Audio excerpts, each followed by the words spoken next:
जय सनातन धर्म की। प्रिय सनातनियों, आप सभी का स्वागत है हमारे इस कार्यक्रम में।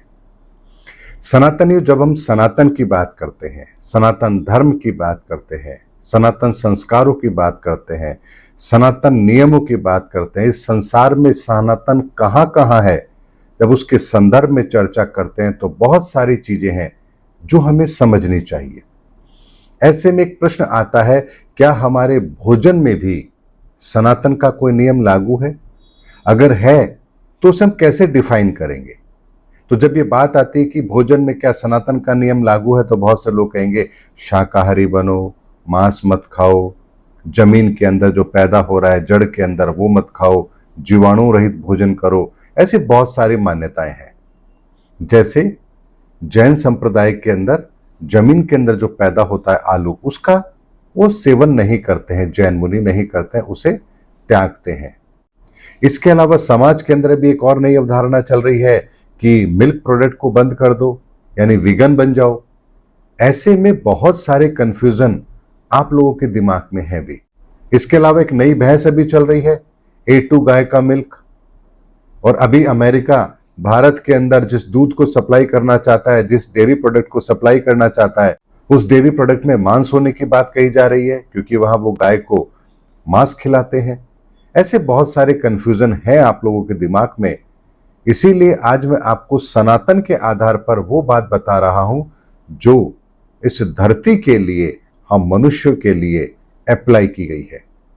सनातनी और संसार के अंदर जब भी किसी चीज का निर्माण होता है, उसमें तीन की प्रमुख भूमिका जरूर होती है। बिना तीन के किसी भी अस्तित्व का इस धरती पर होना यह असंभव है। इसीलिए हमारे भोजन के अंदर भी तीन तरह के भोजनों को शामिल किया गया है। वो तीन तरह के भोजन क्या है?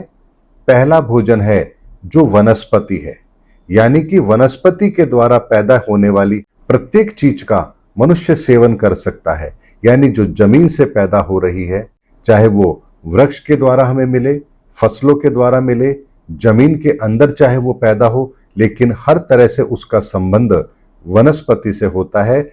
इस तरह के भोजन को हम ग्रहण कर सकते हैं। ये भोजन हमारा शरीर पचाने में समर्थ है।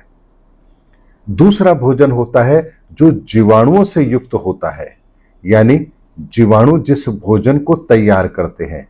जीवाणु किस भोजन को तैयार करते हैं? तो उसमें आता है दही।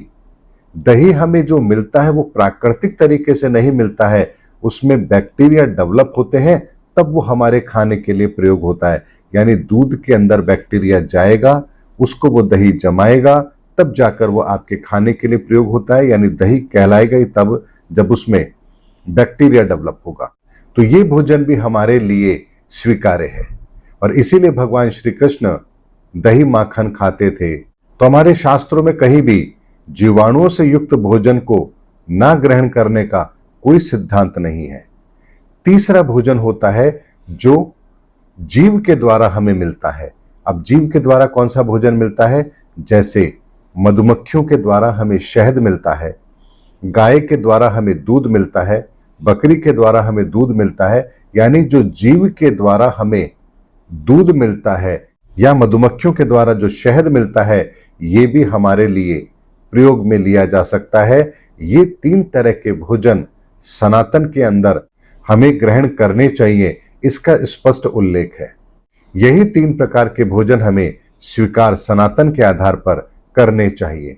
लेकिन इसके अतिरिक्त यदि कोई और भोजन हम स्वीकार कर रहे हैं, जैसे मांस का सेवन करना, ये सनातन में कहीं पर भी इसका उल्लेख है ही नहीं।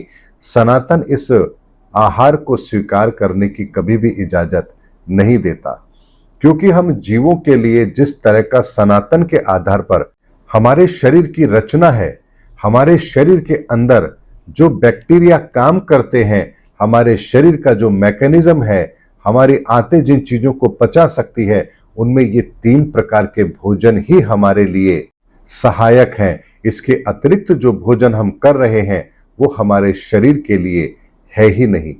इसीलिए अगर कोई कहता है कि वनस्पति के अंदर भी ये खाना चाहिए, ये नहीं खाना चाहिए, तो ये बात सनातन के अंदर कहीं भी स्पष्ट नहीं है।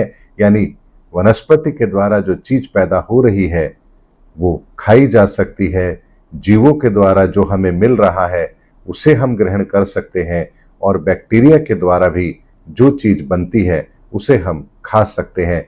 इसी तरीके से ये 3 तरह के भोजन हमारे लिए स्वीकार्य है। बैक्टीरिया के द्वारा जो भोजन हम ग्रहण करते हैं उसको क्यों स्वीकार्य माना गया है? क्योंकि हमारे शरीर के अंदर भी बैक्टीरिया ही होते हैं जो हमारे शरीर के अंदर भोजन को पचाने का काम करते हैं। हमारे शरीर के भीतर जितनी भी क्रियाएं होती हैं उन क्रियाओं के पीछे बैक्टीरिया का ही काम होता है, और यही हमें स्वस्थ रखने का काम करते हैं। ऐसे में ऐसे बैक्टीरिया जो आपके शरीर के लिए फायदेमंद हो उनको ग्रहण करना ये सनातन के नियमों के अनुसार ही है, और इसीलिए दही का सेवन हमारे शास्त्रों में कहा भी गया है। और चरणामृत जब हम बनाते हैं तो उसमें दूध, दही, शहद इनका प्रयोग इसीलिए किया जाता है। इसीलिए सनातनियों, इस 3 प्रकार के भोजन के अलावा यदि हम कोई और भोजन ग्रहण कर रहे हैं तो ये सनातन के अनुसार नहीं है। जीवों को खाना, मांस का भक्षण करना, ये कभी भी सनातन के नियमों के अनुसार है ही नहीं। इसीलिए जो चीज सनातन के अनुसार नहीं है वो आपके लिए हितकर कैसे हो सकती है, इस बात का आप स्वयं, आपके पास विवेक है, आप अंदाजा लगा सकते हैं।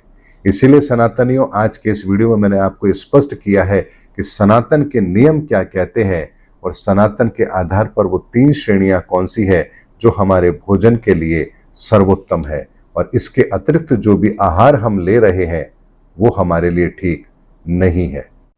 उम्मीद करता हूं सनातनियों, मेरा आज का ये वीडियो आपको आपके मंगल तत्व को बेहतर बनाने के लिए किस श्रेणी का भोजन आपके लिए आवश्यक है उसका मैंने आपको एक स्पष्ट उल्लेख दिया है।